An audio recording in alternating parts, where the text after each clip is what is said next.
Во Националната установа Центар за култура Бели Мугри во Кочани синоќа концерт одржа Македонската филхармонија. На програмата беа дела од Моцарт, Бетовен, Хајдан и Властимир Николовски. Македонската филхармонија пред кочанчани се представи под диригентство на Боријан Цанев.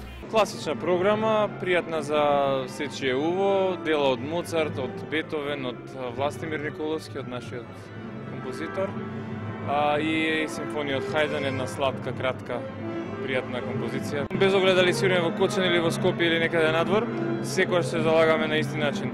Не презентираме со оглед на можностите во салата, сепак нема можност за големиот состав, така што и програмата ја адаптиравме на тоа колку може музичари да соберат овде. Концертот на Македонската филхармонија беше дел од програмата Град на културата Кочани 2012.